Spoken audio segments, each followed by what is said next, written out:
We just had some major Buffalo Bills injury updates that have some massive implications on this upcoming Sunday game against the LA Rams. So let's break it for you guys all right here. Hello, everybody, and welcome to Bills Digest. I'm your host, Anthony Senicar. And let's be honest here. We all love some Labatt come Sunday. We all love some Buffalo wings. And we especially love watching Buffalo Bills football and smashing some tables come Sunday time. So the same way you guys smash those tables come Sunday time, I want you guys to smash that like and subscribe button to stay in touch here with all your latest Bills news. Because again, here at Bills Digest, we are some massive stats divers. And again, take a look at this, you guys.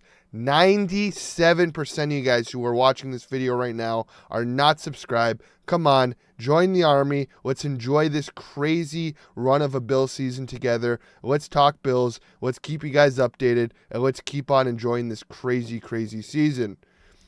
So, Friday's practice session just wrapped up. And a Bills injury report did come out.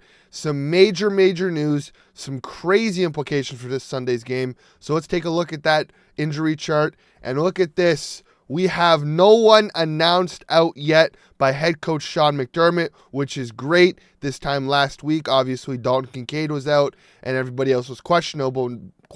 But now if you take a look, Dwayne Carter was questionable but had a full week's worth of practice. Keon Coleman, who was obviously active last week but was inactive, he was limited all again this week, but was announced as questionable by head coach Sean McDermott. Same with the big one here. Dalton Kincaid was limited all week. Wednesday's practice was a walkthrough, but he was limited for Thursday's and Friday's practice, and he is officially listed as questionable, which is great to see as a Bills fan. And then finally, we also have Taylon Grable and Quentin Morris both listed as questionable. Obviously, guys who are not as ideal or not as important to the Bills' offensive game plan, but you never want to see injuries. Also, news coming on the defense side there. If you take a look at Taylor Rapp, he was limited all week, but he has no injury designation going into this Sunday's game against the LA Rams. So it looks like the Bills are slowly getting healthy. They do play against the LA Rams this upcoming Sunday, and I just wanted to break the game down here for you guys and kind of just do a quick overview of the Rams and what to expect from the Rams side of the ball. So let's get into that right here. Let's start off taking a look at the Rams offense. Obviously, they got the four-headed monster on the offense side of the ball: Matt Stafford, Kyren Williams, Cooper Kupp, and Puka Nacua. So just taking a look here, they're averaging 21.2 points per game, which is 20th best in the league. About 100 yards rushing, 250 passing. They're averaging about 385, 384 yards per game.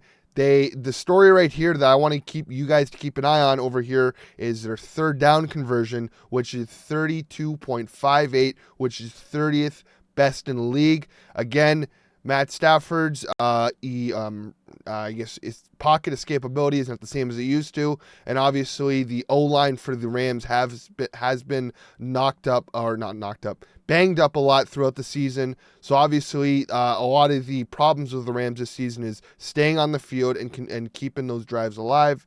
And then about one turnover per game from the Rams, and their red zone touchdown efficiency is 53.49. So obviously the big story for the Rams is their four-headed monster on offense: Kyren Williams, Matt Stafford, Cooper Kupp, and Puka Nacua. Obviously the Bills are going to have their hands full with Cooper Kupp and Puka Nacua. Cooper Kupp is obviously not the same wide receiver he was a few years ago with the Triple Crown, but Puka is coming off his Offensive Rookie of the Year performance last year. Both of them were banged up earlier in the season, but both have come back. They're not listed on the Rams injury list. But again, talking about the Bills have a top or very solid passing defense. And there's a stat. I just want to give love to a guy right here that I don't feel like has not gotten a lot of love this season. And he is going to have himself a game, mark my words. And that is Mr. Christian Benford going up against Cooper Kupp and Puka Nacua. An untold story or unsung hero of this past season has been Christian Benford. If you take a look here, tweeted out Christian Benford has 35 solo tackles, 1 forced fumble, 1 interception, 6 pass defended. And then in 7 of his last 11 games, he has given up less than 10 yards and a total of 180 yards in 11 games. Obviously, this stat was not against the San Francisco 49ers, where he did have that fumble recovery. But I think Rasul Douglas and Christian Benford are not getting the love that they deserve from outside of Western New York. They are playing at a crazy good level. Obviously, the Bills have the rushing defensive problem where Kieran Williams could bust a few big ones. But I think even having to go up against Cooper Kupp and Puka Nacua, I think the Bills will still have themselves a day. I think they'll go with the mindset of beat us with one of them, you're not beating us with both. Now, let's switch over to the Rams' defensive side of the football, where they're about an below average to average defense. Take a look here. Their pass defense is ranked 15th in the league. Rushing defense is ranked 28th in the league. Their total defense is ranked 25th in the league. Scoring defense, 21st. And obviously, their red zone defense is 5th in the league. So they obviously know how to stop the ball and stop touchdowns in the red zone. They try to keep those games or those drives to field goals. But again, I think the Bills have a great opportunity here to establish a run game again with James Cook and Ray Davis. Keep riding the hot hand coming off of that San Francisco 49ers game, who both of them had both really good games. So I think the Bills' best plan of attack right now is to keep running that ball. Let Josh do what he has to do, but keep running that ball. Obviously, going up against one of the bottom 5 rush defenses in the league. Take advantage of those weaknesses and keep attacking him. Obviously, Joe Brady has been doing that a lot throughout the year. He was not doing that early in the year, but now he's taking what the defense is giving him. So I'm very, very excited about that. And staying on the Rams' defensive side of the ball, I want to give you guys a stat right here. Obviously, as I spoke last week, the Bills are great against the tight ends. But on the other side of the ball, the Rams' defense is not good against tight ends. If you take a look here, 74% completion percentage. The big one here is 60 yards per game. So who knows? Could be a big Dawson Knox game if Dalton Kincaid does not play. If Kincaid plays, I do expect a big game from Kincaid.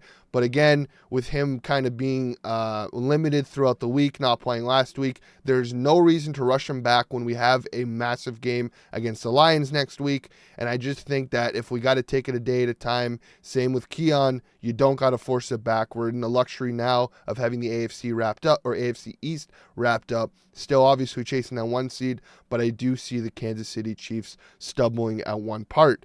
So now, guys, let's take a look at the head-to-head stats.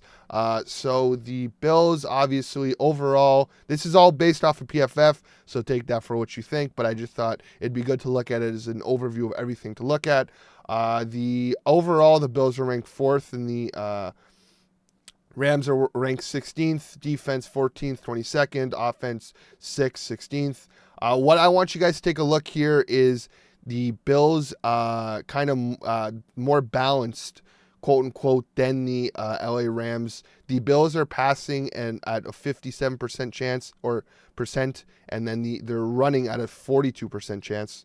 And then, obviously, the Rams are a little bit more of a pass-heavy offense. But obviously, when you have a quarterback like Matt Stafford, which I believe is a Hall of Fame quarterback, plus you have 2 beasts at the outside positions with Puka Nacua and Cooper Kupp, you can obviously be a little bit more pass-heavy than you are with being a run-heavy team like the Bills, who have James Cook, who, in my opinion, is a top 5 back. Now, let's take a look at the quarterbacks. Obviously, Josh is the leading candidate for the MVP right now. Matt Stafford still having himself a good year.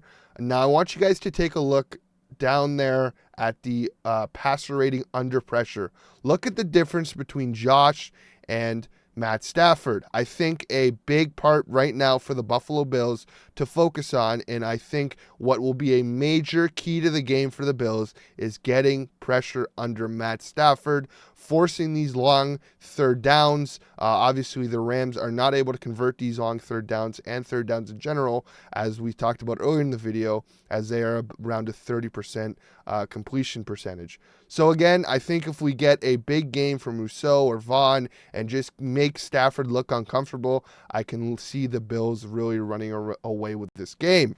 And then finally, let's just take a look at that Rams injury report. Right now, only two guys ruled as out from head coach Sean McVay. Obviously, their tight end, Tyler Higbee, and then Keita Levinston, their offensive lineman.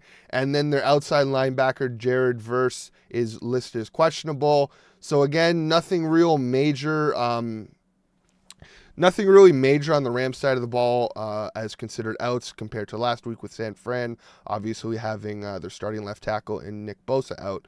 So again, I think it's going to be a very interesting game. Let's just take a look at the live odds. I know we got a few bettors here, so let's just take a look at the odds right now just to get a better idea. Vegas does have the Bills favored at -3.5. The over-under is set at 49.5.